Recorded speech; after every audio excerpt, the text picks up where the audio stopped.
السمیع میں خاموشی کی سننے والی گہرائی ہے، اور النور میں وہ روشنی جو آواز کے بغیر بولتی ہے۔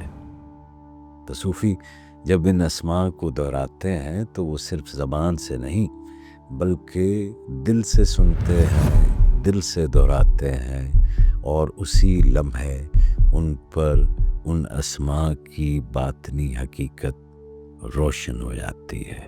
تو محفل سماعت تو سماعت کی جو ہے وہ محفل ہوتی ہے۔ تو یہ جو صوفیاء کے سلاسل میں محافل سماع ہیں، یہ بنیادی طور پر وہ پریکٹس ہے، وہ شغل ہے جس کے اندر ایک سالک پریکٹس کرتا ہے سننے کی، جی۔ تو وہ اپنے ان کانوں کو بھی جو ہے وہ تیار کرتا ہے، اور پھر کیونکہ اس کے ساتھ ساتھ وہ ایک تزکیہ نفس میں سے بھی گزر رہا ہے، تو وہ اپنے دل کے کان سے بھی سننے کے لیے تیار ہو جاتا ہے۔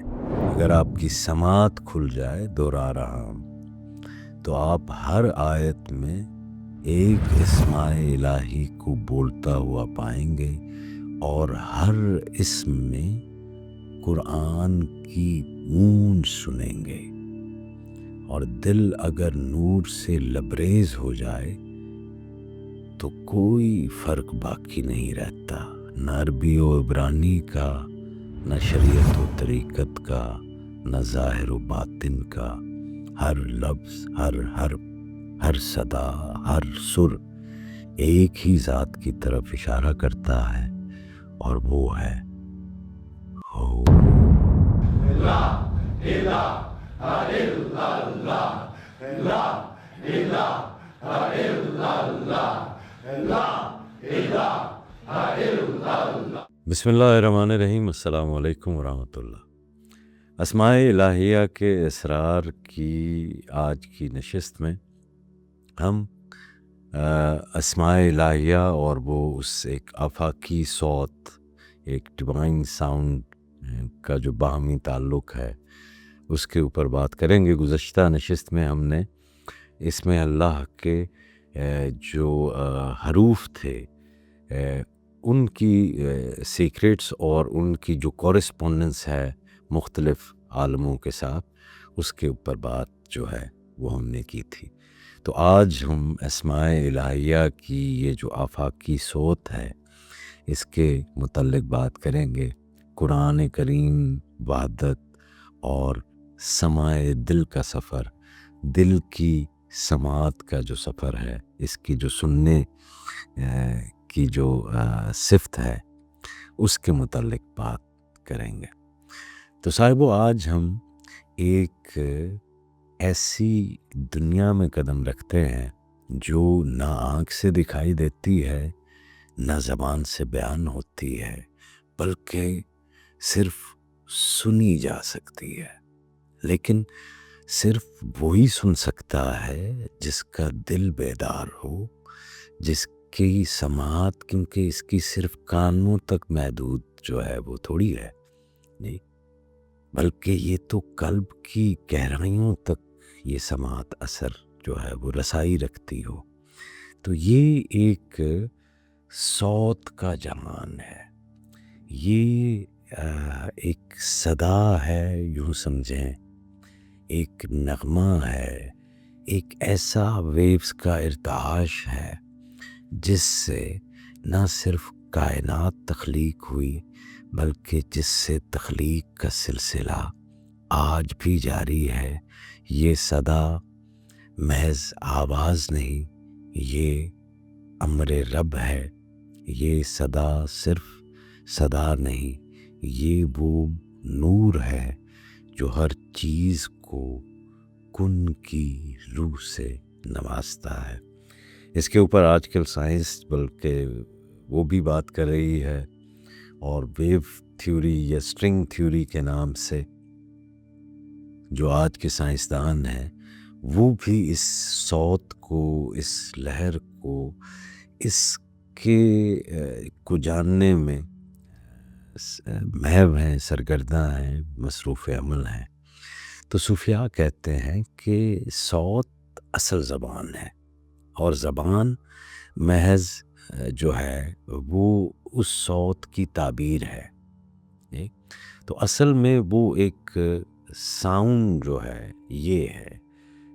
مولانا جلال الدین رومی نے کہا کہ ایک خاموشی سے ایک صدا بلند ہوتی ہے اور پھر الفاظ جو ہے وہ جنم لیتے ہیں.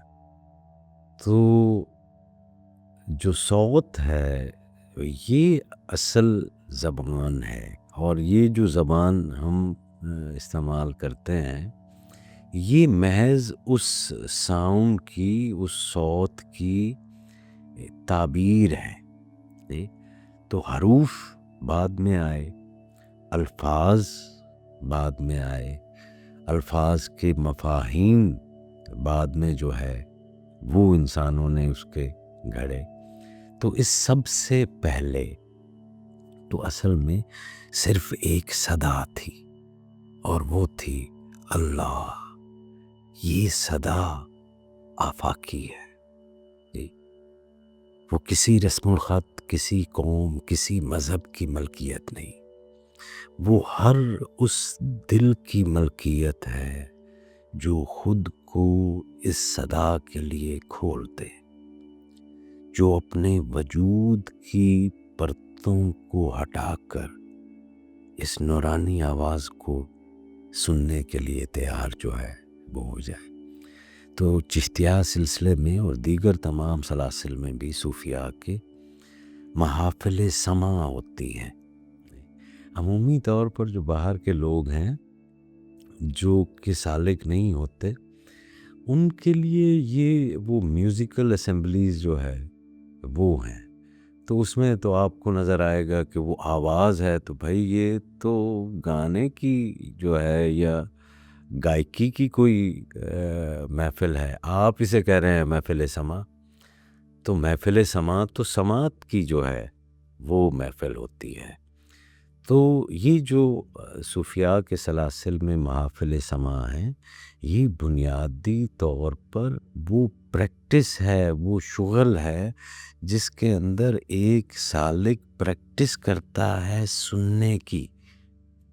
جی تو وہ اپنے ان کانوں کو بھی جو ہے وہ تیار کرتا ہے، اور پھر کیونکہ اس کے ساتھ ساتھ وہ ایک تزکیہ نفس میں سے بھی گزر رہا ہے، تو وہ اپنے دل کے کان سے بھی سننے کے لیے تیار ہو جاتا ہے. تو یہ محفل سماع ہا ہو اور شور شرابے کی محفل جو ہے وہ اپنی اصل کے اندر نہیں ہوتی. وہ کہ آج کل آپ کو ایسا ہی لگ رہا ہوگا، لیکن یہ ایک وہ ڈی جنریٹڈ سا ریچول تو ہے، لیکن یہ صوفیانہ سماع نہیں ہے. صوفیانہ سماع ایک شغل ہے صوفیوں کا. جی یہ ایک کیٹلسٹ کے طور پر کام کرتا ہے، اور یہ وہ ایکسرسائز ہوتی ہے جس میں سالک اپنی سماعت کو جو ہے وہ بیدار کرتا ہے. اس کائنات میں موجود ازل سے لے کر ابد کے بعد بھی جاری رہنے والی جو صدا ہے، جو وہ ویو ہے، جو وہ ساؤنڈ ہے جس سے پھر یہ سارا کچھ کریٹ ہوتا چلا جاتا ہے، کن کے سلسلے جو ہے وہ بننے لگ جاتے ہیں. تو یہ جو محافل سماع ہوتی ہیں یہ بنیادی طور پر وہ صوفیوں کی پریکٹس ہے جس کو تصوف کے نہ جاننے والے موسیقی کی صورت کے اندر جو ہے وہ دیکھنے لگ جاتے ہیں، پھر اس کو تنقید کرنے لگ جاتے ہیں. جی پھر اس میں سے کچھ لوگ جو ہوتے ہیں وہ اس کے رد میں آ جاتے ہیں، کچھ جو ہے وہ اس کے فور اور اگینسٹ کا چکر جو ہے وہ لگ جاتا ہے. پھر لوگ شاید یہ بھی مغالطے میں آ جاتے ہیں کہ یہ کوئی شاید spiritual entertainment sort of a thing ہے. تو یہ نہ تو کوئی روحانی تفریح ہے، نہ ہی جو ہے یہ موسیقی ہے.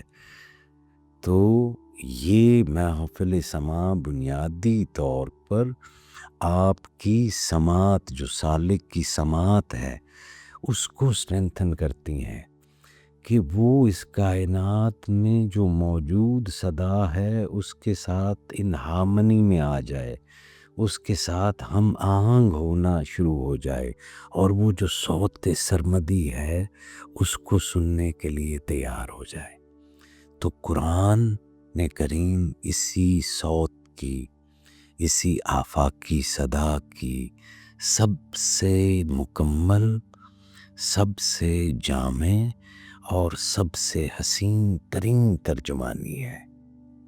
یہ صرف الفاظ کی کتاب نہیں ہے قرآن کریم، یہ ان صداؤں کی کتاب ہے جو ازل سے دلوں میں اترتی آ رہی ہے جب سے انسان آیا ہے۔ تمام وہ ڈیوائن ساؤنڈز جو انسانی دل کے اوپر لینڈ کرتی رہ گئی ہیں، ان سب کا حسین ترین اظہار جو ہے وہ قرآن کریم ہے۔ وہ گھنٹیوں کی صدا جو حضور صلی اللہ علیہ وآلہ وسلم پر وحی کے وقت سنائی دیتی تھی، اور وہ شہد کی مکھیوں کی بھنبھناہٹ، وہ سریلا وجدانی ذکر، یہ سب وحی کی صوتی کیفیات ہیں۔ اگر ہم صرف الفاظ کی سطح پر قرآن کو سمجھنے کی کوشش کریں تو ہم صرف دروازے پر کھڑے رہیں گے۔ یہ جو مستشرقین ہیں، جو مسلمان نہیں ہیں اور عربی زبان جانتے ہیں، تو وہ لفظوں کو تو سمجھ رہے ہیں، وہ حرف کو، لفظ کو، اور اس لفظ کے معنی کو بھی سمجھ رہے ہیں، لغت کے اوپر بھی جو ہے وہ ان کو عبور ہے، لیکن ہدایت نہیں پا رہے۔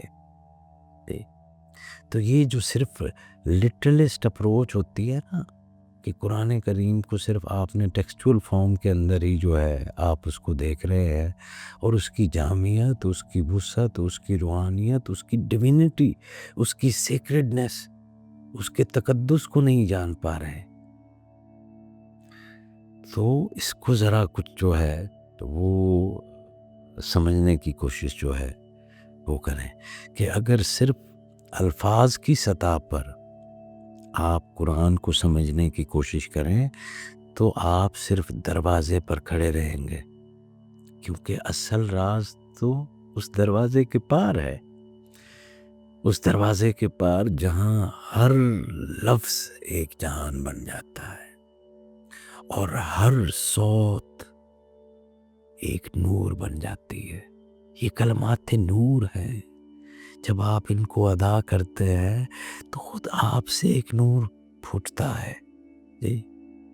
آپ کیونکہ کور چشم ہے، آپ کو نظر نہیں آ رہا، لیکن آپ کی یہ تلاوت، آپ کی یہ پکار، یہ تمام اس ظلمات کے جہان میں ایک نور کی مانند جو ہے وہ پھیلتی ہیں۔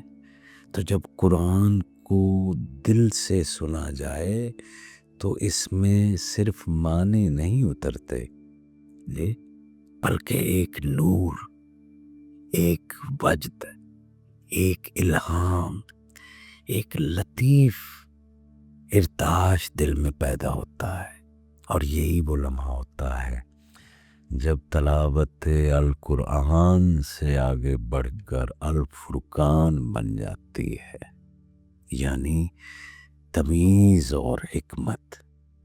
اور پھر جب دل کی زمین نرم ہو جائے، آنکھیں اشکوں سے صاف ہو جائیں اور سانسیں خدا کے ذکر سے ہم آہنگ ہو جائیں، تب وہ کیفیت آتی ہے جسے صوفیاء نے النجمان کہا ہے۔ آسمان سے اترتے وہ الہامی شہاب جو دل کے آسمان پر چمکتے ہیں اور رازوں کے جھرمٹ کو روشن کرتے ہیں۔ اسماء الہی اسی نور کی تجلی ہے۔ یہ وہ صدا ہیں جو خدا کی صفات کو ظاہر کرتی ہیں، مگر ہر صفت اپنے اندر ایک صوتی اور وجدانی کیفیت بھی رکھتی ہے، جیسے کہ الرحمن میں نرمی کی سرگوشی ہے، الجبار میں ہیبت کی گھن گرج ہے، اور السلام میں سکون کی ہوا ہے، سکینت ہے، السمیع میں خاموشی کی سننے والی گہرائی ہے، اور النور میں وہ روشنی جو آواز کے بغیر بولتی ہے۔ تو صوفی جب ان اسماء کو دہراتے ہیں تو وہ صرف زبان سے نہیں بلکہ دل سے سنتے ہیں، دل سے دہراتے ہیں، اور اسی لمحے ان پر ان اسماء کی باطنی حقیقت روشن ہو جاتی ہے۔ ہر مقدس زبان اسی آفاقی صدا کی ایک پرت ہے، چاہے وہ پالی ہو، آرامی ہو، عبرانی ہو، سنسکرت ہو، یونانی ہو، عربی ہو۔ تو یہ جتنی بھی زبانیں ہیں یہ سب ایک ہی نور کی مختلف لہریں ہیں، اس نور کی مختلف ویو لینس ہیں، نہیں؟ یہی وجہ ہے کہ قرآن کریم میں بھی اللہ سے نے سورہ بقرہ میں فرمایا نا کہ ہم کسی رسول کے درمیان فرق نہیں کرتے، کیونکہ ان سب نے اسی ایک ہی وہ جو ڈیوائن صدا تھی جی، اسی ساؤنڈ کو مختلف لہجوں میں سنایا، اور وہی اسی ایک ہی نور کو مختلف الفاظ اور مختلف میڈیمز کے ساتھ جو ہے وہ آگے منتقل کیا۔ تو یہی جو یہ آفاقی صوت ہے، یہی لوح محفوظ ہے، یہی ام الکتاب ہے، جہاں سب آیتیں ایک ہی صفحے کی سطریں ہیں جی۔ تو جیسے مولا علی کرم اللہ وجہہ الکریم نے فرمایا کہ تمام کا تمام قرآن سورہ فاتحہ میں اور سورہ فاتحہ بسم اللہ الرحمن الرحیم میں اور بسم اللہ الرحمن الرحیم با کے نقطہ میں تو اور صوفیاء نے بھی کہا کہ گل ایک نقطے وچ مکتی ہے جی۔ تو یہ وہ صدا ہے۔ تو صوفیاء کہتے ہیں کہ اگر تمہاری سماعت کھل جائے، تمہارے کان کام کرنے لگ جائیں، اور کانوں کے متعلق بھی کیا ہی خوب ہے سماعت کے متعلق کہ بولنے والے اس لیے چپ ہے، کان والوں کا کال ہے بابا۔ تو اگر آپ کی سماعت کھل جائے تو ہر آیت میں ایک اسم الہی کو بولتا ہوا پائیں گے۔ اگر آپ کی سماعت کھل جائے، دوہرا رہا ہوں، تو آپ ہر آیت میں ایک اسم الہی کو بولتا ہوا پائیں گے، اور ہر اسم میں قرآن کی گونج سنیں گے، اور دل اگر نور سے لبریز ہو جائے تو کوئی فرق باقی نہیں رہتا، نہ عربی و عبرانی کا، نہ شریعت و طریقت کا، نہ ظاہر و باطن کا۔ ہر لفظ، ہر حرف، ہر صدا، ہر سر ایک ہی ذات کی طرف اشارہ کرتا ہے، اور وہ ہے ہو، جس کے تمام نام اور جو تمام ناموں سے مابرہ۔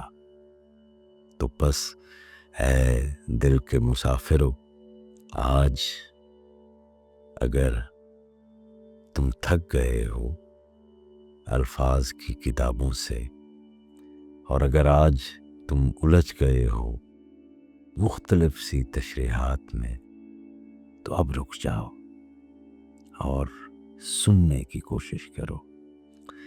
سنو اس صدا کو جو تمہاری پیدائش سے پہلے بھی گونج رہی تھی اور تمہارے بعد بھی گونجتی رہے گی۔ یہی اسماء الہیہ کا راز ہے۔ وہ فقط نام نہیں، وہ صرف صفات نہیں، وہ کائنات کی نبض ہے، وہ قرآن کا دل ہے، اور وہ تمہاری روح کی بازگشت ہے۔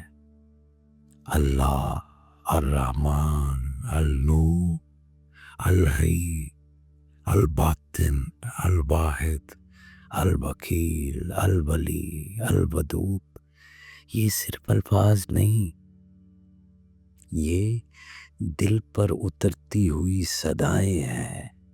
ان صداؤں کو سنو، ان میں ڈوب جاؤ اور اپنی اصل کو پہچانو، کیونکہ جو ان صداؤں کو پہچان لیتا ہے وہ خود کو پہچان لیتا ہے، اور جو خود کو پہچان لیتا ہے وہ اپنے رب کو پا لیتا ہے۔